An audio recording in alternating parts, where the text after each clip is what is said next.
All right. And so now I'm going to share my screen and go there. No, not that one. Where are you?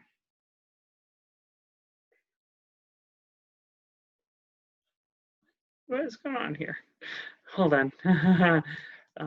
Maybe I don't. Wait, you're right here. Okay. Okay, it's right there. So it should be available. Share screen. There we go. It was hiding right there where I wasn't paying attention. Okay, so today we're going to talk about performance.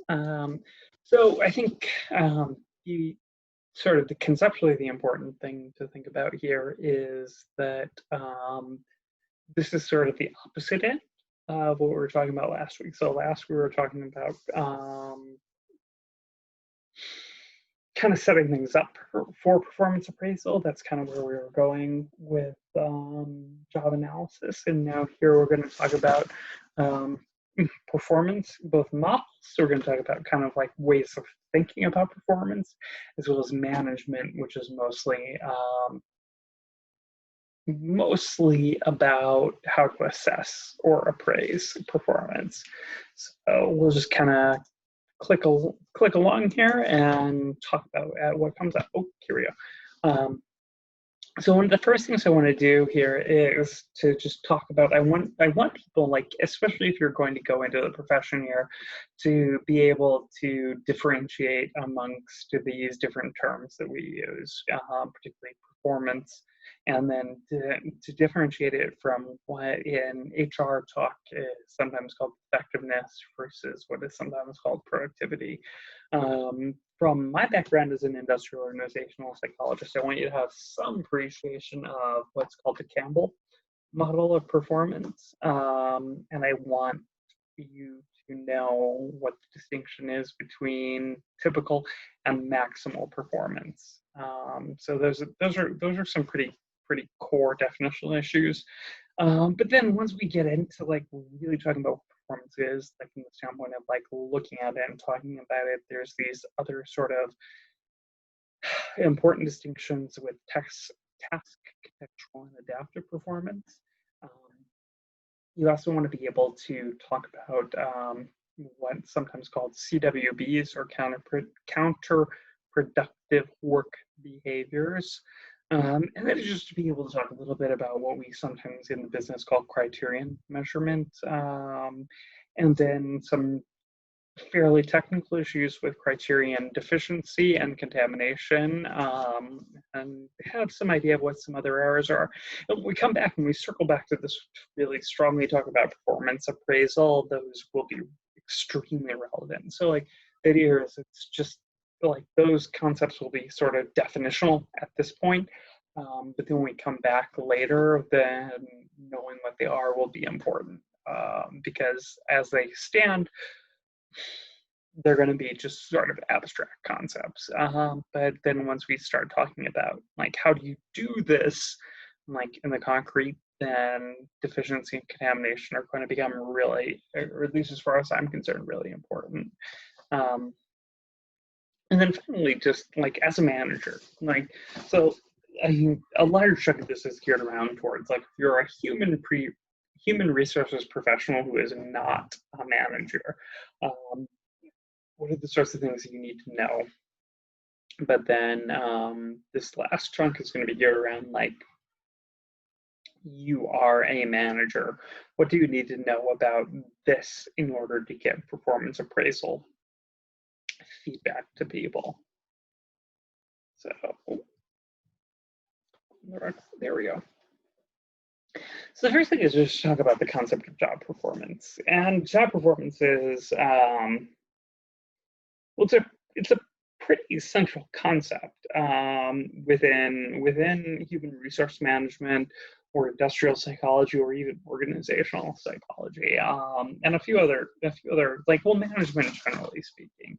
In practice, almost everything that we're trying to do, we're trying to improve it, right? So by selecting better employees, by training them better, by motivating them, by giving them better leadership, like whatever else you might choose, we're trying to get them to perform better. And like, at least theoretically, almost everything that we study in these disciplines, like for anybody who might possibly want to go on to pursue a master's or a PhD in this, like almost everything we study is related to it. So in fact, one thing that I think about it is like, as a PhD student, one thing that you do is called either a qualifying or a comprehensive exam, where the faculty in your department are asking you questions about like, do you know everything that you could possibly know about this? And of course you don't, but the idea is like, we're going to ask you really broad questions and see that you know enough that we're not going to be embarrassed to send you out as being a professor or something along those lines. And like when I advise PhD students on that, which I've been doing for many years now, I tend to tell them to like pick a central variable to kind of like hang all your concepts on so that you can have a pretty good idea about it. So like to like sort of pick something as sort of your hat stand or coat rack to hang everything else on. And for people in HR, I think job performance is a really good one for that because it's central. You can use it to kind of hold everything else together, because that way some concepts that aren't necessarily related to one another can be related indirectly through job performance. Like concept A affects job performance and concept B affects job performance. And so they're both related to this. And so job performance is a central pike in holding all this together. And then kind of classically, where we came from, we were obsessed with this idea of an ultimate criterion, which is this idea of, and well, I'm going to post later on in the semester my dissertation, so you can read a very, very precise definition of this later on, if you want to. Like as you'll see, like as you can see in the course outline, like reading Spain 2010 is very, very optional. So like you never have to look at it if you don't want to. But I'm just going to post it there because I think it's relevant. I go into the history a little bit in the introduction to that, and the idea here is it's like, historically speaking, those of us who are interested in job performance, broadly speaking, whether we're human resources professionals or industrial psychologists or what have you, we were interested in something that Edward Thorndike called the ultimate criterion, which is this general idea that it's sort of a unitary measure. And by unitary measure, we mean something that you can kind of equate to temperature, or even more so to distance. So that there's like sort of like 0 to some arbitrarily large end of it. That would basically, the idea behind it was that it would concentrate and summarize all of the contributions that an employee made to the organization. And that's never really worked out.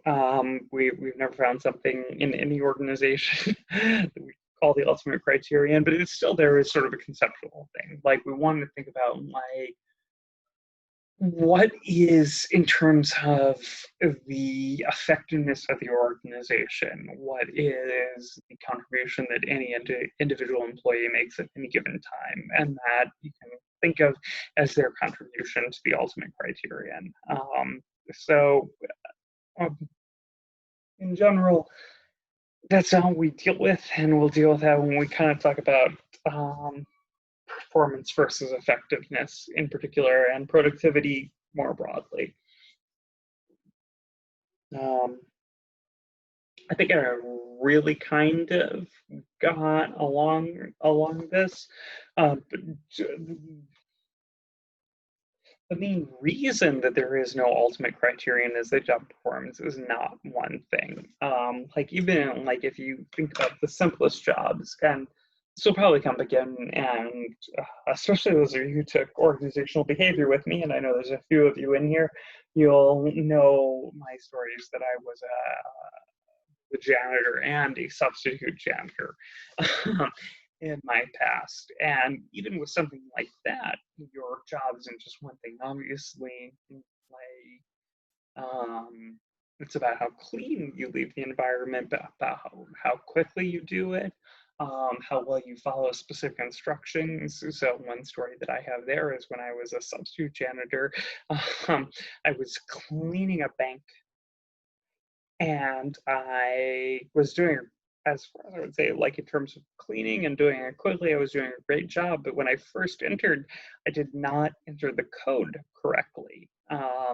And to this day, I would swear that it was because they didn't give me the right security code.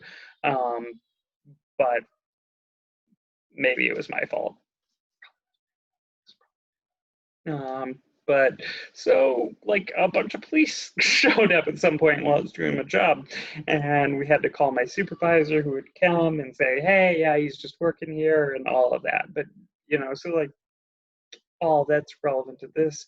So if you're saying, it was like I was doing a good job, I was cleaning very well, I wasn't breaking anything, I was doing it quickly, but I screwed up for one reason or the other, whether it was my fault or somebody else's fault.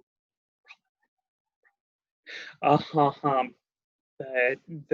I wasn't doing it as well as possible, even though I was doing everything that was physically under my control as part of the job, as well as I think was possible. So job performance isn't one thing, and that means there is no ultimate criterion.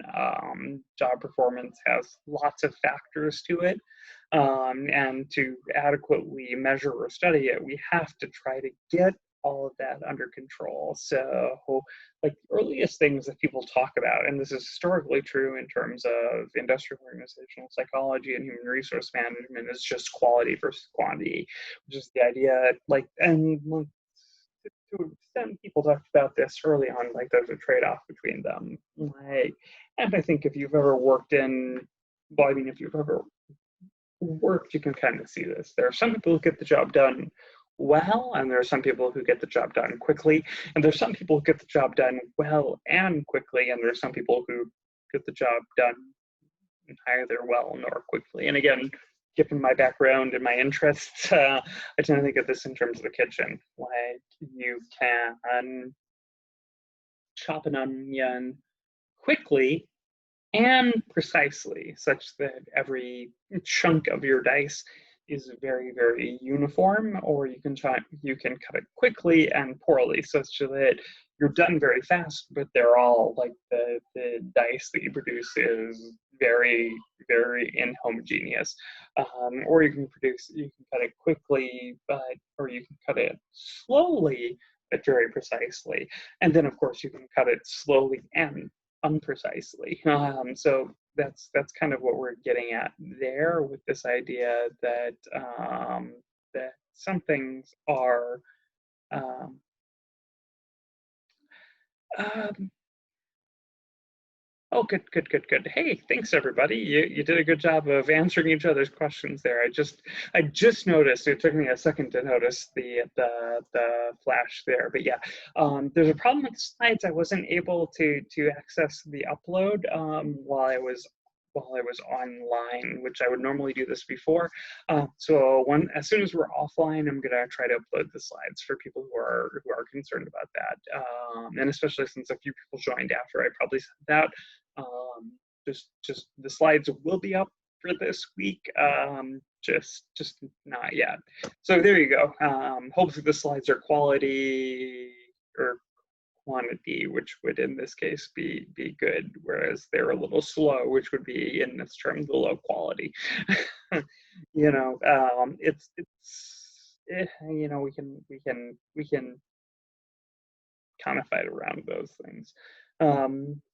But it took a long time. Like, I mean, we've been fighting with these issues since probably the 1920s, I want to say. Like 1927 is when some of the first sort of like industry-related psychologists started dealing with these issues. And it wasn't until 1990 with what's sometimes within industrial psychology called the Campbell model after the industrial psychologist John Campbell at the University of Minnesota, who led a project with the US Army, which the point behind it was classifying all the jobs that the U.S. Army did. So like every job that a person could do, like what was going on with it.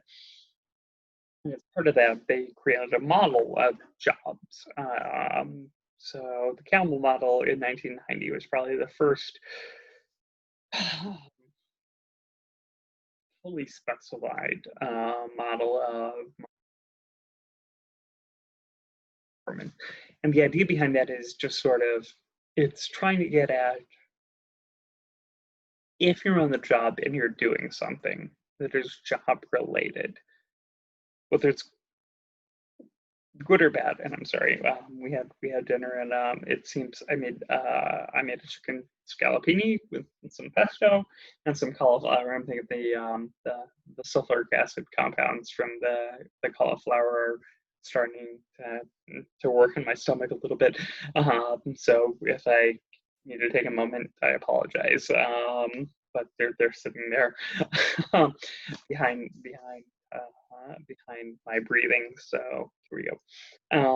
But the idea behind this was like the Campbell model was really focused on, and I mean, it was focused on a relatively specific domain, but almost all serious jobs that are done in the economy are also done in the Army. So in some sense or in the other, like, I mean, obviously, if you're a bit like if you're starting a business, you're an entrepreneur, those sorts of things. Even like the idea of like the person who owns a shop is not there, but there are the people who manage what are called post exchanges in the U.S. Army. Are like so like somebody who manages a retail installation is there. So I mean, like a ton of jobs are represented there. So the Campbell model is a really, really good start for these sorts of things. And just move on from there. Let's just, before we can kind of like tap this down, we have to deal with like, what are our definitions? And so when we're talking about performance, people tend to have very mixed ideas about what's going on here. And so within this domain, we try to be really, really, really precise. And so I'm going to, for these purposes, use the definitions that come out of industrial psychology and come out of like the 1990s, honestly. So we're going to be, so you could run into things being defined differently here, but I think it's less important to know what the words mean than to try to keep the concepts separate. So like, you know, when you go to work, somewhere, being able to make these kinds of distinctions is probably going to be more important, because maybe like there's a good chance you go into work at a business and they're not going to have a clear distinction between these things, and being able to make distinctions between what we're going to call performance effectiveness and productivity, or at least between performance and effectiveness, is going to set you above everyone else, because it's going to help you to do HR things in a meaningful way, because, well, hopefully it'll become clear as we talk about the definitions, which you can see already, and some of you who read quickly have probably already read through this entire slide while I've been talking. But so the important thing here, and this is coming from my background as a psychologist, and that's why I'm emphasizing this, performance is behavior. Performance is, and moreover than that, it's voluntary behavior. So it's the sort of thing like, let's say you're working retail. Let's say you're selling perfume, and someone comes into your store and they walk into your area. You go up to them, you show them the scents that you're trying to sell. You talk about why one is better than the other. You offer them a sample, maybe you spray it for them. Those are all performance-related behaviors. Performance are behaviors that are under the control of the individual. So like under the individual employee that are directed towards the organizational goal. So if in a sales position, what you're trying to do, what we're talking about performance is all the things that you do that are directed towards making sales. Effectiveness, on the other hand, is, well, do those things turn over, right? So it's an evaluation of the effectiveness of the action, which, so for sales is in general, did you make the sale? Like how much, or moreover, how much sales did you make? Like what was the total value of the sales that you produced? And again, the distinction here is with sales, like you might have situations where, well, even within a store, for instance, but let's just say, I always like to illustrate this with, say, pharmaceutical representatives.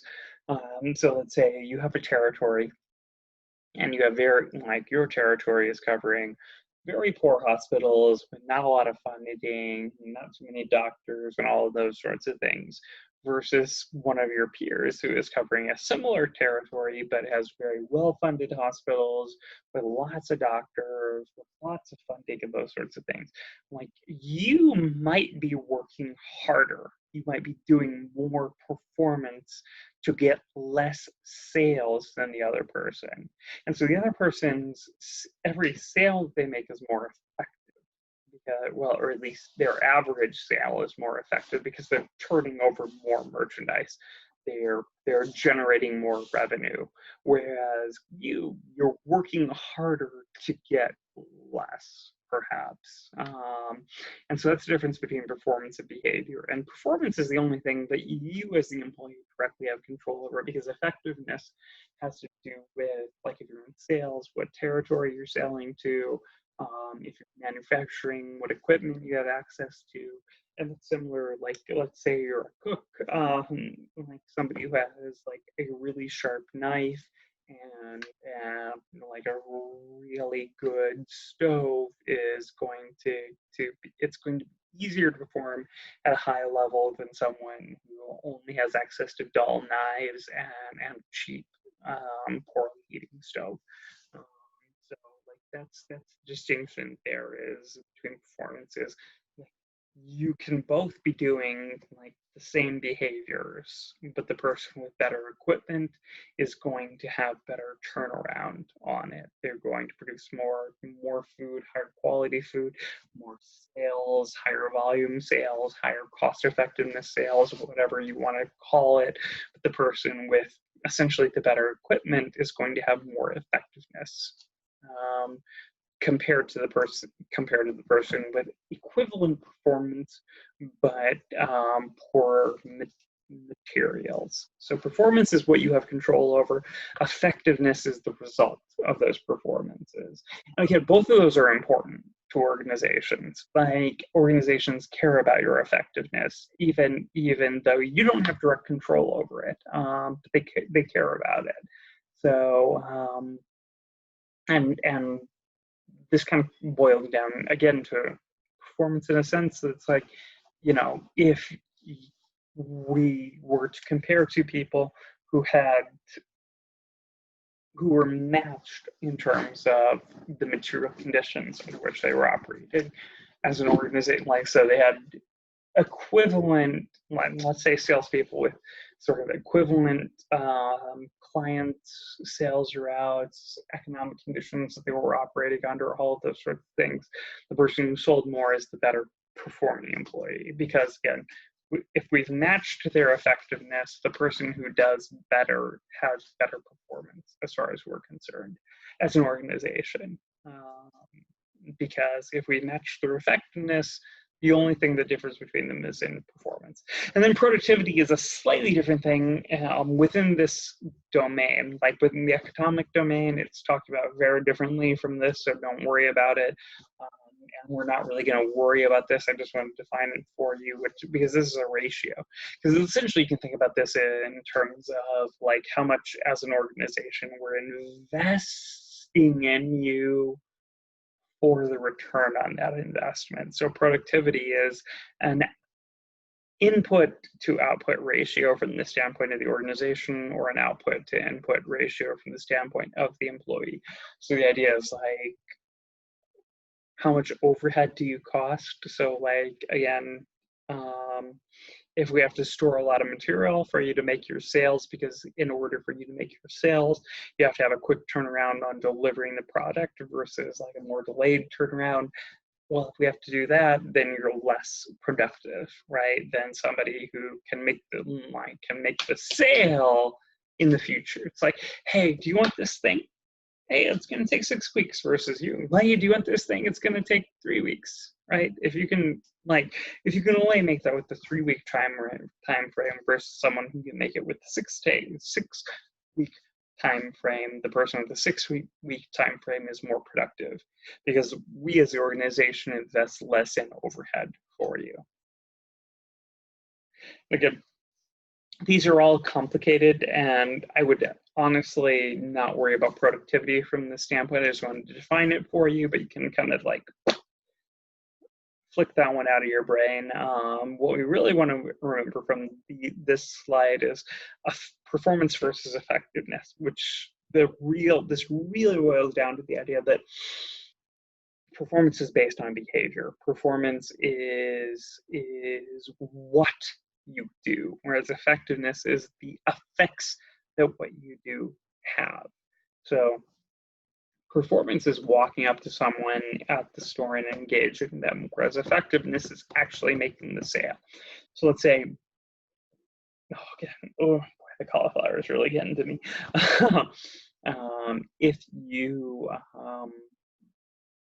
If I walk into the store and I'm really interested in, like, let's just say I walk into the Hudson Bay, for instance, and I'm really interested in buying a tie, but I forgot my wallet.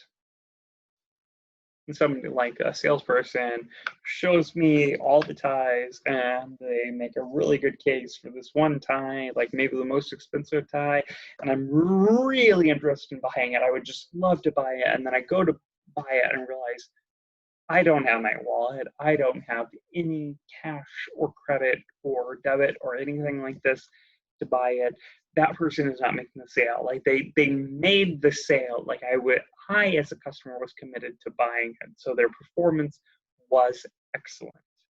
But their effectiveness is blown apart by it because they do not make that sale, but that is due to an exogenous factor. It is due to something about me as the client that I just didn't have my wallet, so I can't buy it. So that's the difference between performance and effectiveness. Performance is the stuff that is under control of the employee. Effectiveness is the actual results of those behaviors. And so like two people can have equivalent performance and one person can have better effectiveness depending on a bunch of exogenous factors.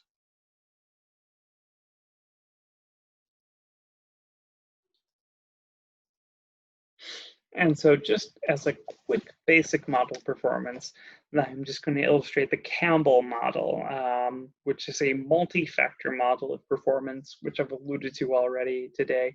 And I've already said that, this is based on research done with the United States Army and all of that. But and it was built around like looking at like the kinds of things we talked about last week with what are the determinants of performance, what are the outcomes, what are the this, what are the that. But in the end, what it really developed was a taxonomy of performance, and it developed a component model of performance, which will be similar to when we talk about personality tests later on this semester. It'll be similar to that.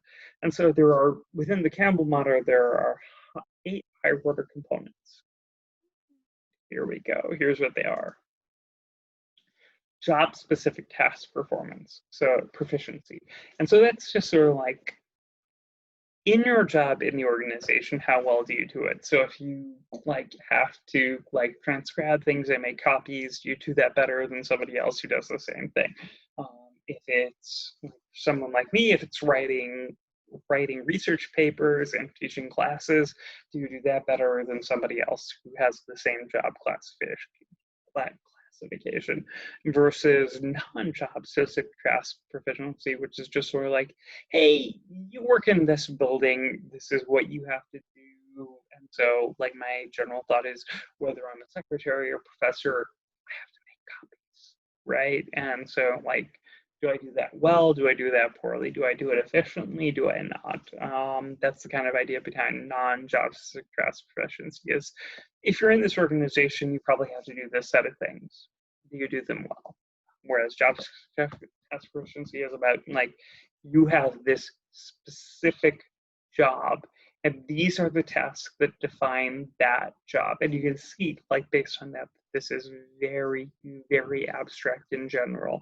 Like you can plot that idea down on a lot of different jobs, like me as a professor versus somebody who is like an account rep versus someone who is an accountant versus someone who is a stockbroker. We could all conceivably, not in any real sense, but we could all conceivably work for the same organization. We would have different jobs and we'd be evaluated in terms of our job specific task proficiency along different criteria. Or non-job specific task proficiency. Those are all things that all of us, no matter what we're doing, could be evaluated against one another.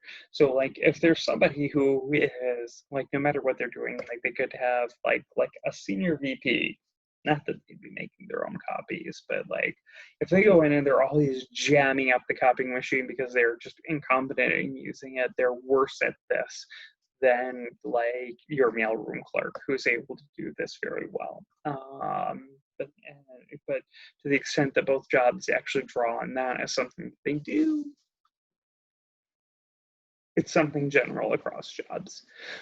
Written oral communication proficiency, this is the basic idea, like whatever your job requires, you often have to explain it or communicate information about it to others. And this one is about, can you do that in writing and can you do it speaking? That's all it is. And the important thing here is it's like what we're trying to get at is that it's independent of how well you do the job. So the idea here is, well, my job is particularly clear on this in that there could be me and somebody else, and we're both doing similar research. And let's just say that I do the research more poorly than the other person, but I write it up or I communicate it either in writing or in an oral presentation better than the other person. Then on this dimension, so the job-specific task proficiency, according to that example, which is the actual research, I'm worse at than the other person. But my written and oral communication proficiency is better than that person. So again, we're trying to separate out those sorts of things. So with written and oral communication proficiency, we're trying to separate out how well the person does the job from how well they communicate the information about the job to other people. Demonstrating effort, that's just showing motivation. Like you show up, you put the work in, you work hard, show up on time, persist in tasks, get stuff done. Maintaining personal discipline. The terminology behind this is very, very US Army related, but it's basically, well, you show up on time, you don't do drugs, you're not drunk on the job, you don't slack off, you don't fuck around, those sorts of things. Facilitating team and peer performance is, well, are you a good team player? Are you a good leader when you're in those roles? It's what it sounds like. Supervision and leadership is more specific to those leadership roles, more so like not just that you help other people do a good job, but that you are actually directing them to do a good job. And then management and administration, which sounds like the same thing, but it's more about setting agendas, keeping schedules, managing performance, keeping people in line. And so the important thing about this model overall is that it covers basically all jobs. Like obviously, those first two job specific and non-job specific task proficiency, clearly because they're incredibly abstract, cover any job that you want to talk about. Like any job you want to talk about has some elements that are key to it and some elements that are just a part of being a part of whatever you're doing. But everything else, like maybe you never have to write or talk about your job, but many jobs involve written oral communication proficiency. Similarly, maybe you do actually have to engage in leadership as in supervision, but you don't actually have to engage in like the more administrative tasks. Maybe you have to do both. Maybe you have to do more administration and less leadership. Again, the idea here is like not every one of these is going to cover every single job, but every single job is going to be covered by some subset of these 8 categories or tasks. But we can make it simpler. Well, okay, actually in this case,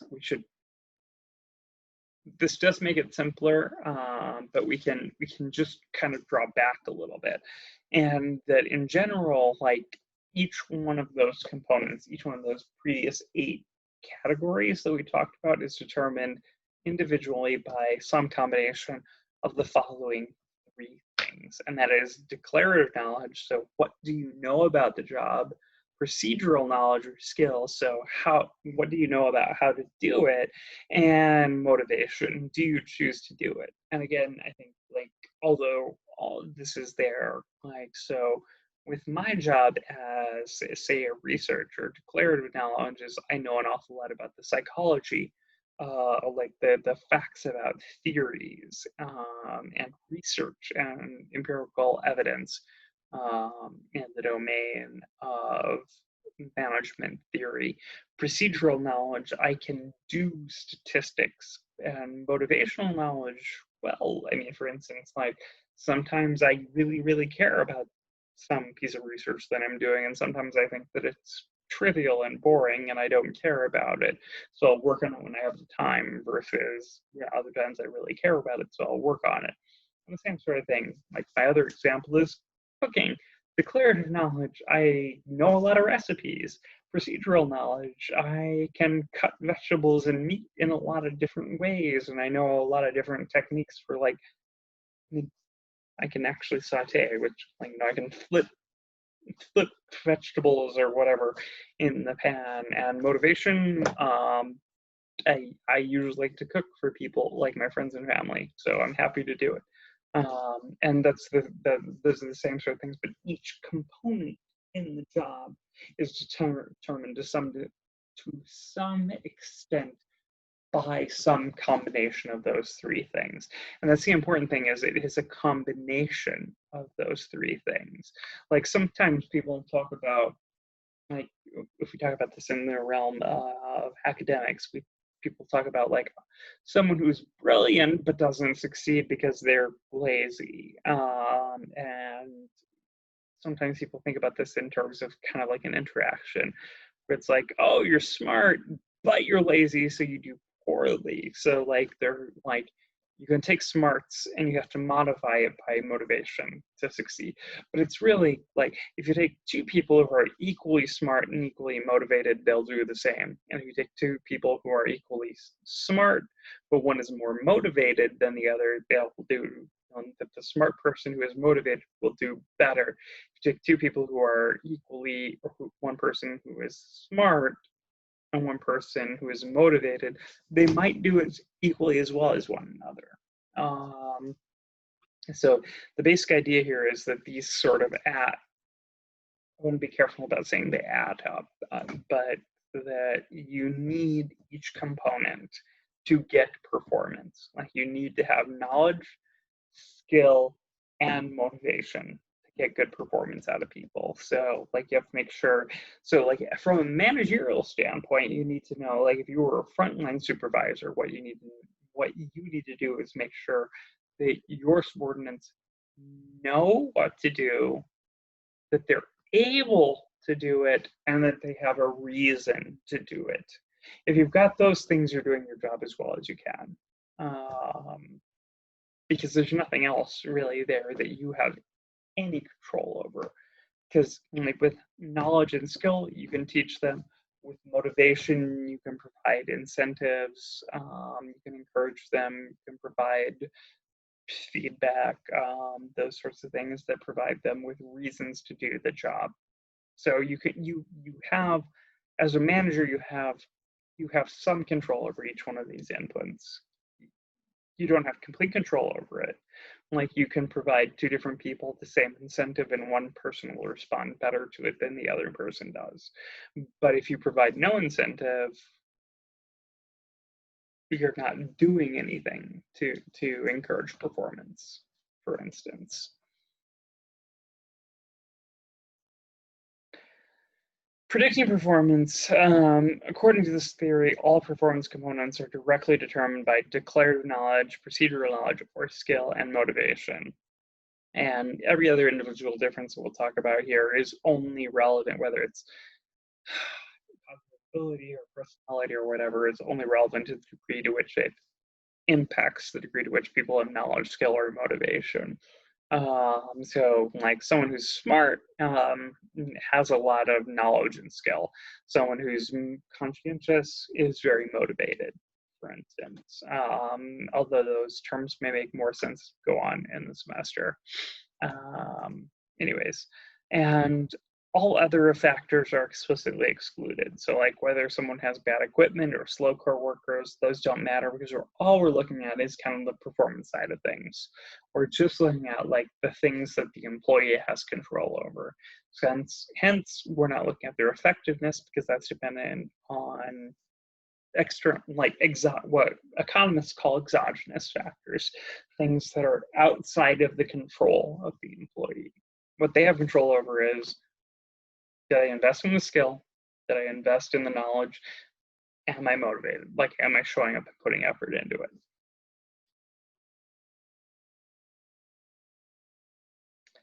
There are other performance models, and even John Campbell, who's still around, has noted that there are some deficiencies in his model, but in general, like that idea that knowledge, skill, and motivation are necessary for performance are all agreed on. And again, the idea, I should be careful about saying necessary because that implies that you need some minimum level of all of them. Whereas like a smart person may be able to get the job done with a lower level of motivation than a dumb person is. So there may be interactions above and beyond what we're talking about here, but they're messy and they're not well defined. So just in general, what we agree on is you need some kind of knowledge, some kind of skill, and some kind of motivation to do any task on any job.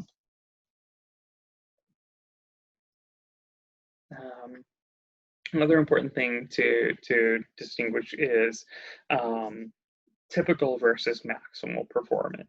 And so the idea here is just sort of like, well, I mean, part of this is like, hey, like those of you who are showing up every week and putting some effort into the class, that's typical performance. Well, I mean, I guess I should probably be more specific than that. That's your typical performance versus someone who shows up every once in a while and doesn't put any effort into a class. That's their typical performance versus maximal performance. All of you are going to turn up for the exam, unless you're really, really like stupid and lazy, right? Like you're all going to show up for the exam. You're going to put your best effort forward for it. So typical performance is just sort of like, I'm here all the time. This is what I can put in. This is how well I do. Whereas maximum performance is, oh, you're paying attention now? This is the best that I can do. So typical performance is sometimes talked about as will do performance. And usually, like an example here is like, I'm going to put in like 70% of my maximal performance for 8 hours. Whereas maximum performance is can do. So I can put in like just 100% effort for some amount of time, like say 3 hours. And this is a distinction that this is important because it's not made in the Campbell model. Like, it's kind of there, the demonstrating effort component, but it's not directly captured. And but it is somewhat captured in the motivation component because like we choose to perform, we choose to exert a given level of performance, and we choose to persist in this.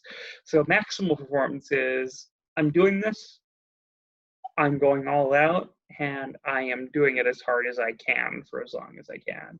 And so, like, I mean, this might be like if anyone of you has ever tried to gain muscle mass or lose weight or like train for, say, a marathon or something like that, it might make sense to you that it's like, well, training for a marathon. Like, I'm a person who has historically enjoyed running more, but like, um, but training for a marathon is not fun, even if you enjoy running, right?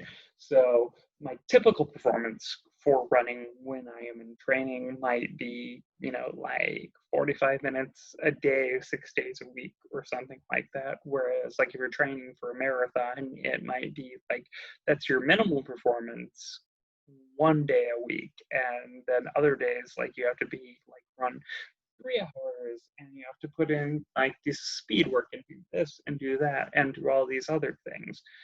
So maximal performance might involve a lot more effort, even if you were doing a lot before.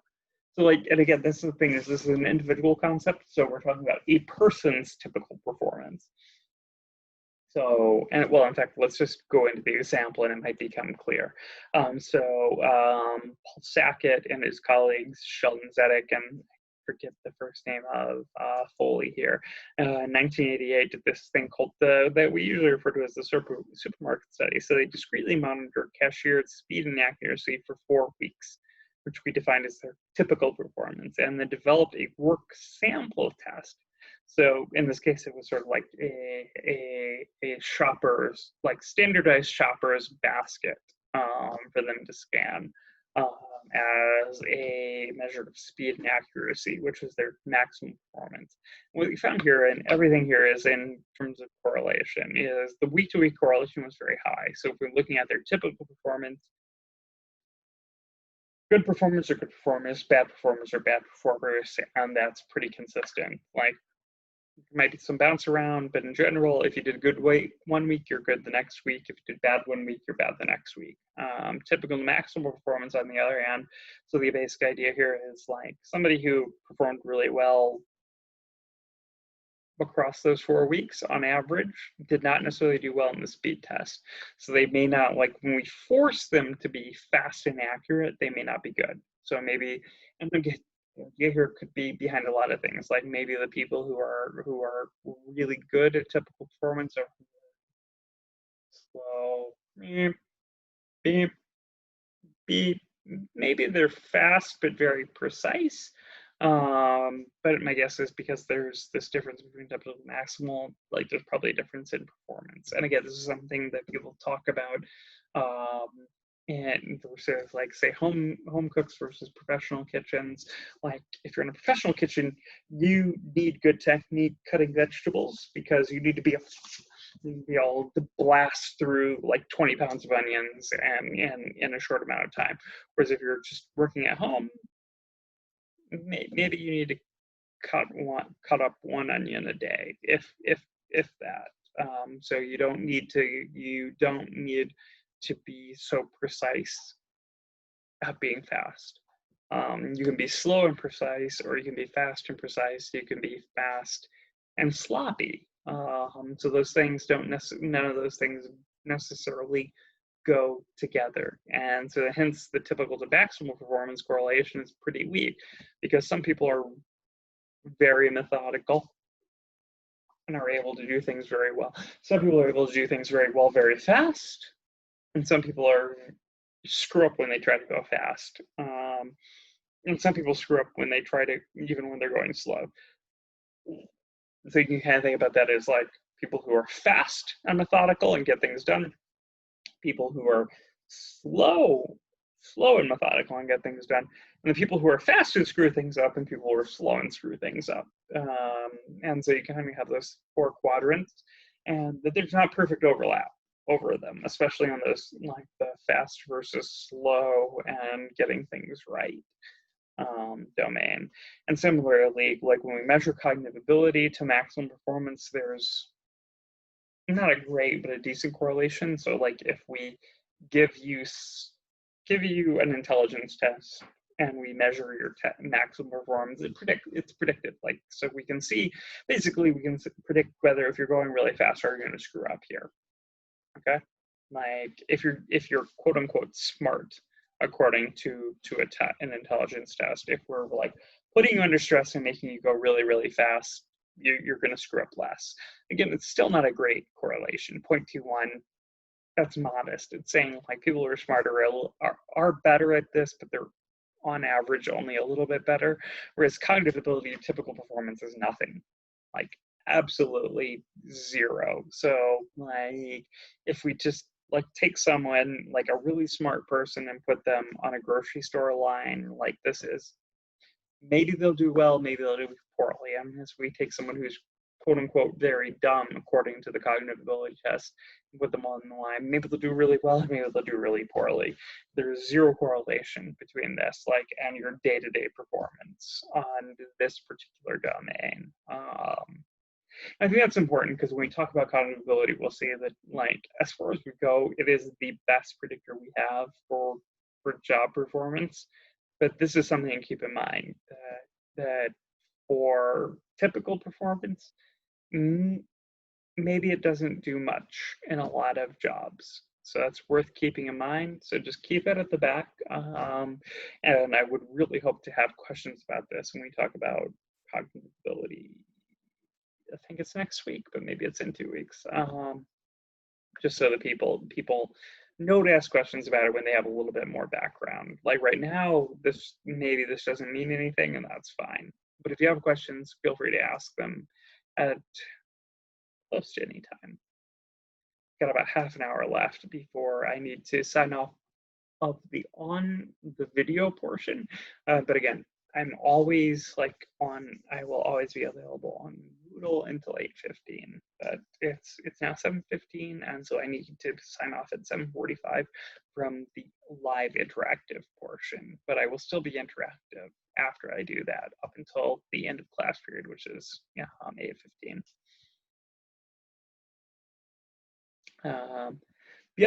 Another major distinction in performance is between task versus contextual performance. And this is really well identified with these researchers named Borman, Wally Borman, and Stefan Matowidlo.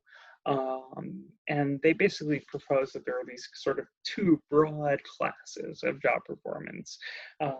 So basically one of them is what we think about when you, like if I ask you if you're good at your job, like you're good at the things that your job is about, right?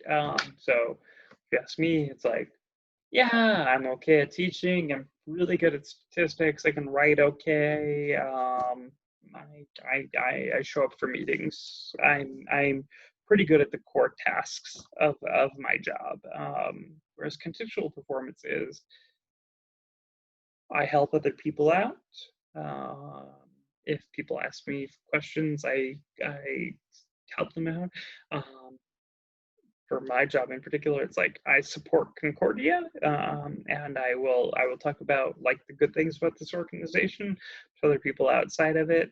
So the basic idea is task performance is about like sort of like what are the core technical proficiencies of your job, and contextual performance is about what do you do to sort of make it a good place to work.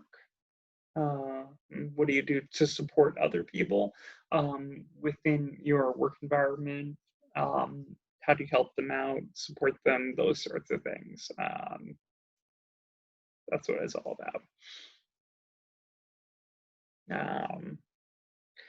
And the important thing here is like work that these folks have done has generally shown that like if you ask supervisors to evaluate overall job performance, they take both of these things into account. So if I ask you about the technical core of your job, you'll say like, or if I ask your supervisor about the technical core of your job, they'll say one thing. If I ask you about the contextual performance, like how you support the social environment of the workplace, they'll say a different thing. But if I want to know, well, I mean, this first chunk is really about cognitive, cognitive ability better predicts technical performance or task performance. Personality better predicts contextual performance. But from there on out, contextual performance and task performance predict evaluations of overall job performance. So basically, how good are you at your job about equally? And so that's the thing, like if you're like a really skilled person, it behooves you to be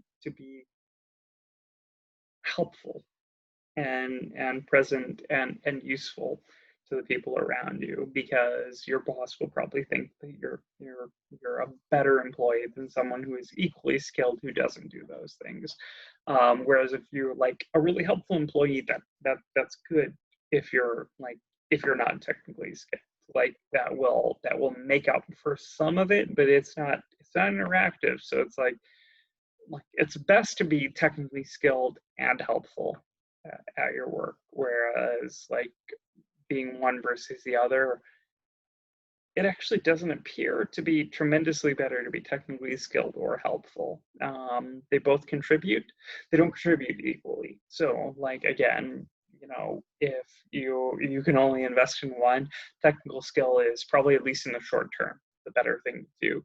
In the long term, though, it does look like sort of soft skills, which would tend to fall on that other side, are more effective at the higher level jobs. So that's something to keep in mind from your own perspective, although it's not hugely important for this class.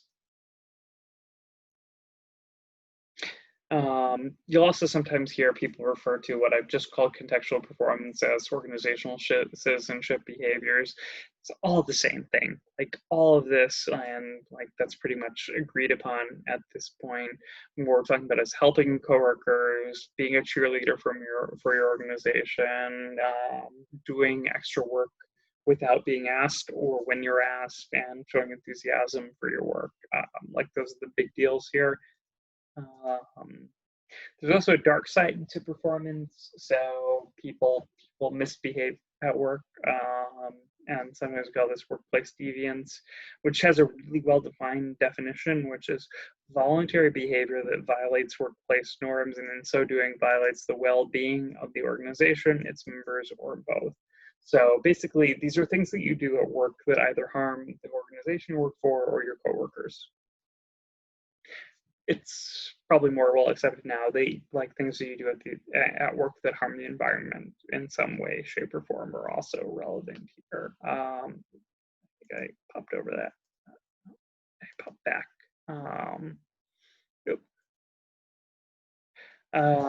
So counterproductive work behaviors is a subset of this. So like workplace deviance is a little bit more broad, but these two terms are used relatively interchangeably. So the basic idea of counterproductive work behaviors are, this is something that you as an employee intentionally choose to do that is harmful to the organization's legitimate interests.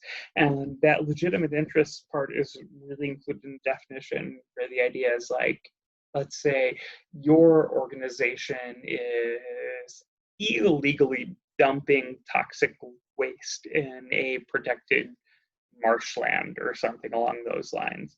If you whistle blow on that to like an environmental agency or something like that, yes, that harms your organization, but it's not contrary to its legitimate interests. Like it is not in that organization's legitimate interest to be illegally dumping toxic waste. And as a result, so like what you did, basically this helps to be able to conceptually draw a line between things like whistleblowing behavior and counterproductive work behavior. So like I steal from my organization, that's counterproductive work behavior. I tell one for violating health and safety standards. That is not counterproductive work behavior. It's just whistleblowing, for instance. The other thing to illustrate here is like, so we are talking about intentional acts. So like you may do things that harm your workplace unintentionally. You may make mistakes, have an accident, errors. That's not counterproductive work behavior. Whereas like if you choose to ignore a safety protocol, like for whatever reason, and we'll talk about this more later on in this semester, like if you find that there's no good reward for obeying it and you choose not to do the safety procedure and then that choice causes an accident, that is counterproductive work behavior. Whereas if you just screw up, you make a mistake, that's not counterproductive. I mean, it's like these two acts may harm the organization to the same level, but one of them is intentional and therefore counterproductive work behavior, and one of them is unintentional and therefore not counterproductive work behavior. And similarly, the intent to harm versus no intent to harm. So like if I steal from the organization for monetary gain, that's counterproductive work behavior. But if I steal from the organization to hurt the company, the motivations may be different, but it's still counterproductive work behavior. So like the basic idea here is counterproductive work behaviors really defined around whether or not it's intentional versus unintentional.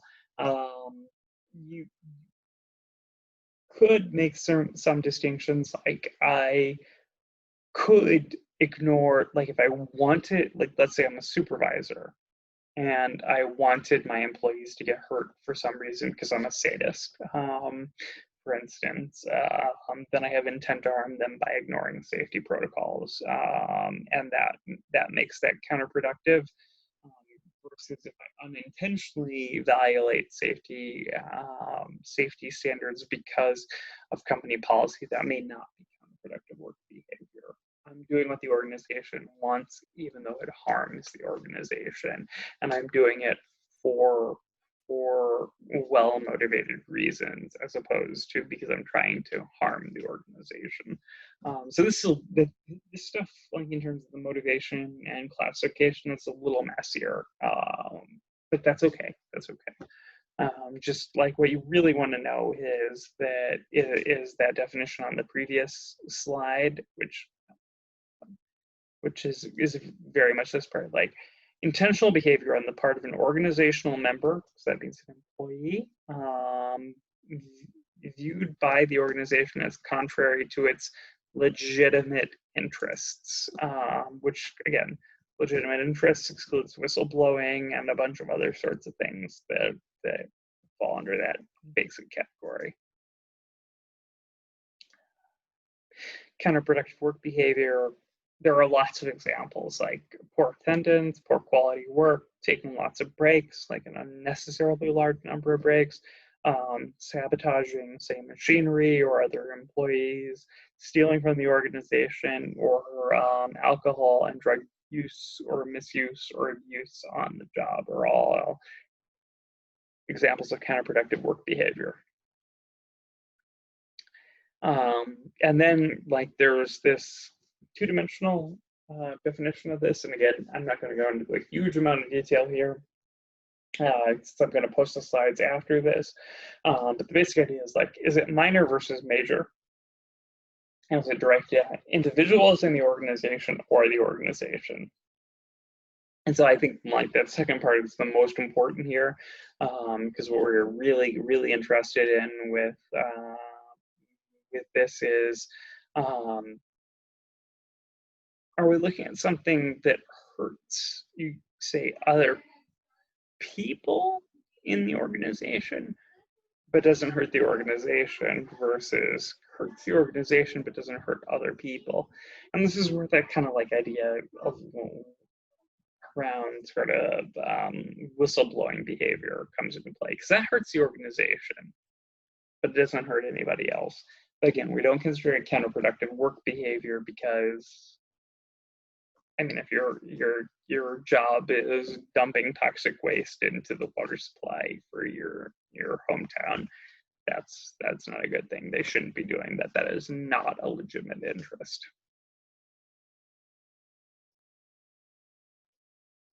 Um, Finally, another domain is adaptive performance, which I don't want to go into a lot of detail. Just that this is something that's accepted as an additional domain of performance, which is really just sort of like being responsive to your environment. Like this kind of comes down to these last four sorts of things, like dealing with crises or emergencies, handling stress, solving problems creatively, and dealing with uncertainty.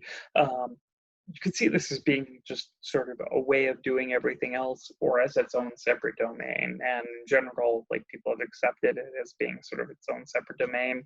So like at the simplest level, you can talk about performance as being, task performance, contextual performance, counterproductive work behaviors, and adaptive performance. So like the degree to which you do task, contextual, and adaptive is good, and the degree to which you avoid from counterproductive is good. Avoid from that. So I don't want to go into too much detail there. It's honestly not hugely important. We'll probably talk more about this later on, but like, why do we appraise employee performance? We do it for lots of different reasons. Like people who do a good job, we want to pay more, we want to give them raises. People who do a bad job, we may want to fire. People like, maybe we don't want to fire people, but we may want to know how they're doing relative to one another, like if we're having a tough time, in order to figure out like, amongst all these like adequately performing employees, who's doing the worst job, and we just gotta let go of them just because we can't afford to keep everybody around. Figure out who gets bonuses, who we promote, and also simply to, without making any decisions about personnel or human resources, we might still want to set goals and provide feedback to the individuals and teams for their own development, to help them improve, whatever. And then this also, you can think about like HR generally as sort of a feedback system. So like when we give performance appraisal information back to people, it helps them to improve their performance, which affects their next appraisal, so we can, like, everything kind of cycles. And I want to be careful about getting into too much information here. Just generally, performance appraisal has two broad goals. One is the evaluation side of things, which is essentially like, how good a job are you doing, so we can make decisions about where you stand, versus provide feedback, which is essentially like, where are you succeeding and where are you struggling, so that you can get better at the parts that you're struggling particularly, but also like, can we improve on the things that you're doing well at? And again, if you've taken if you're already taking 420, like the second part really fits with the Morisano study in terms of like, if we set difficult goals for people, or if you're familiar with SMART goals in general, if you set difficult goals for people, like they tend to perform better in attempts to reach them.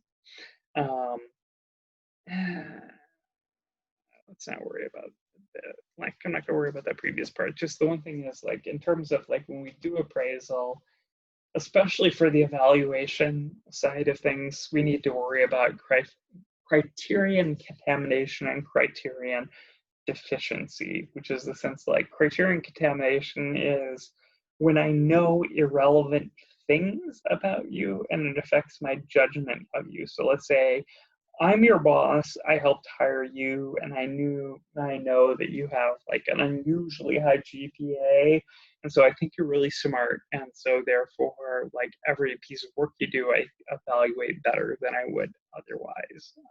That's criterion contamination.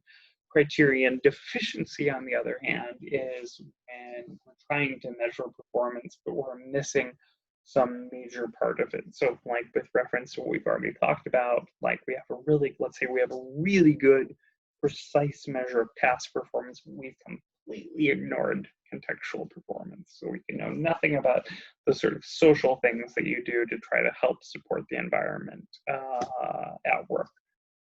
So then we only know what you're doing technically, but from what we saw earlier, that's not really enough.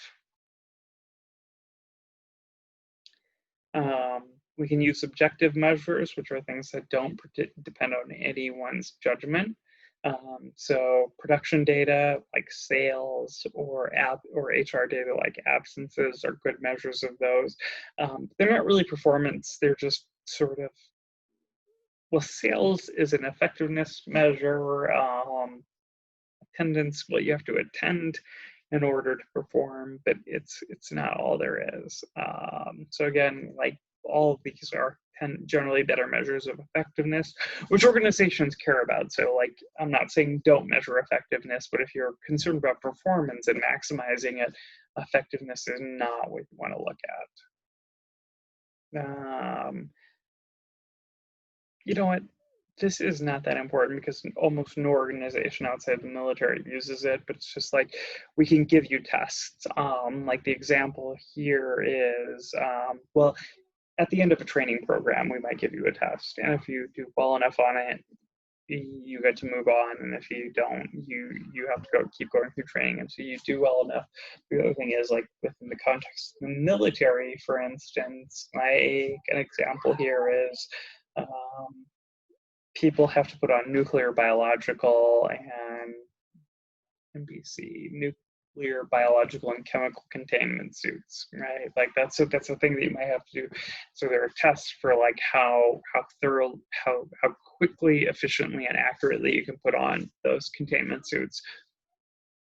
And so you might have to do that somewhat regularly.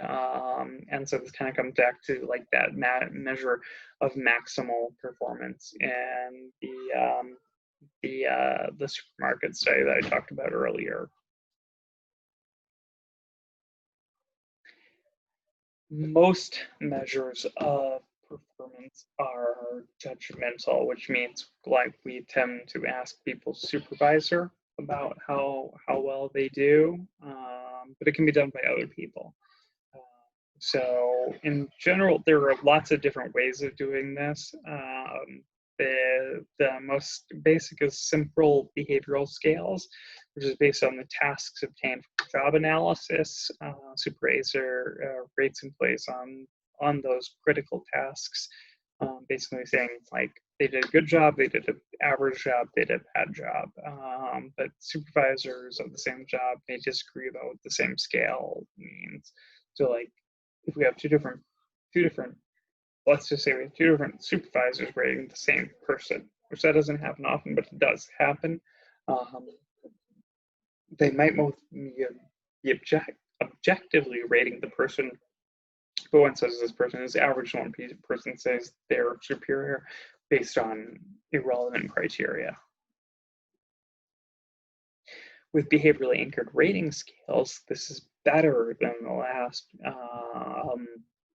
It addresses that concern by anchoring each numerical rating to a particular set of behaviors. And like, you can read this to like, and this is mostly about how it's done, but the basic idea is we just get a bunch of subject matter experts, so basically supervisors, to, well, a bunch of incumbents to generate critical incidents, and a bunch of subject matter experts to sort of like rate and categorize them into like basically inadequate, good, and inadequate, average, and excellent performance. And we use examples from that to anchor each one of those levels. And then there's some technical things that go into it to make sure that that's reasonable. So come on, easy here. So here's an example of behavioral anchored rating scale from like essentially the Bible of human resource management, Gaywood and Field,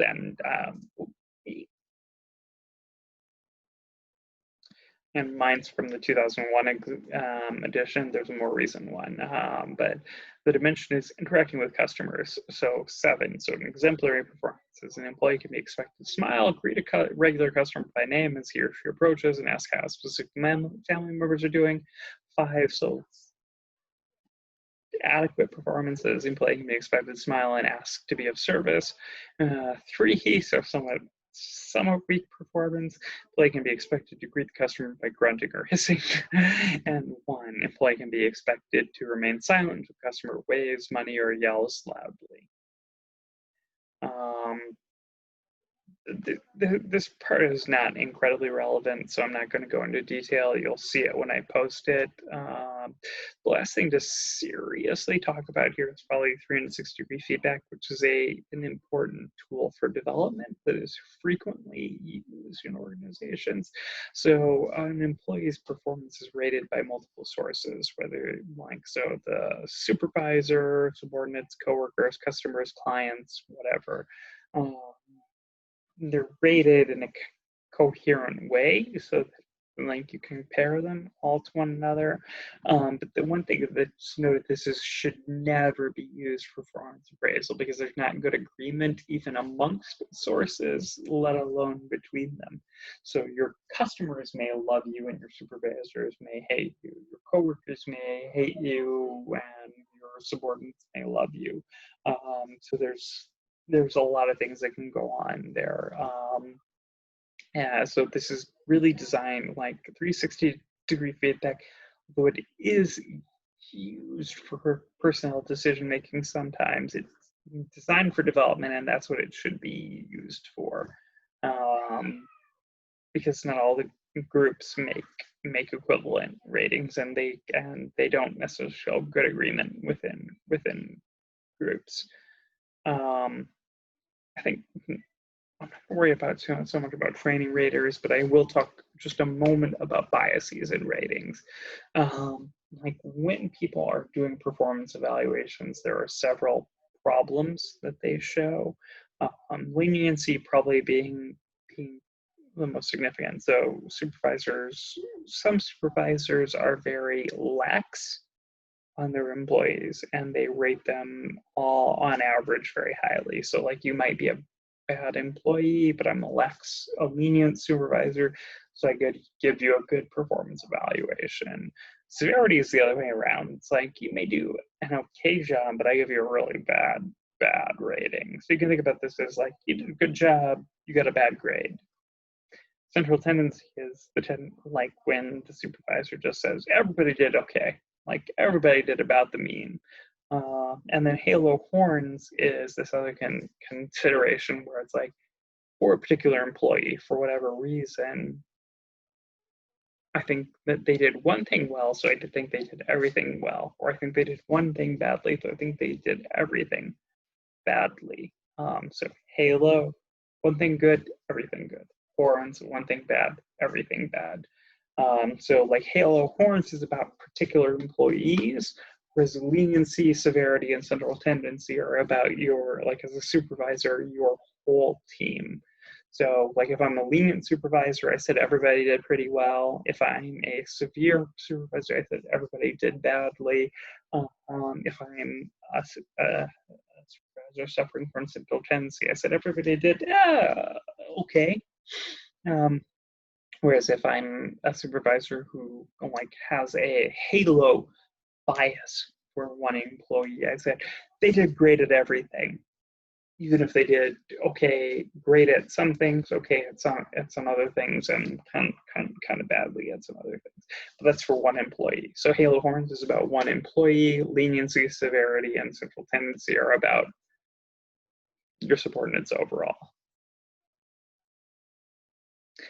And I think, honestly, that's probably the most important things to talk about this week. I think we'll talk about feedback next week. I think that'll be the smartest thing because I don't want to try to just blast through it right now.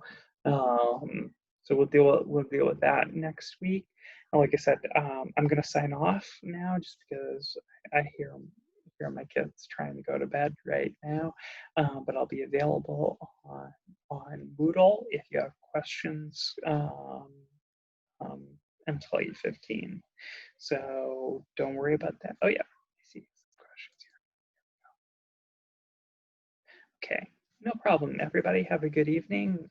Like I said, don't worry about, yeah. Take care. Have a good night, everybody. I'm just gonna stop sharing the screen and then I'll sign out the session. But like I said, I will be available if you need me for the next half an hour. Um, so take care. Have a good night. But I'll be here if you have questions. All right. So I'm gonna, unless anybody has anything right now, I'm gonna give a few seconds for people to ask anything if they want, and then I'm gonna log out of this session for everyone.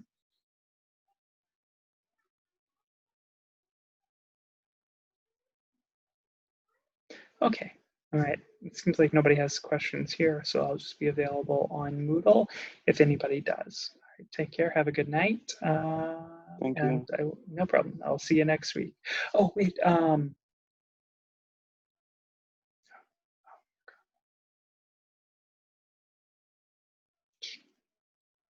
we go.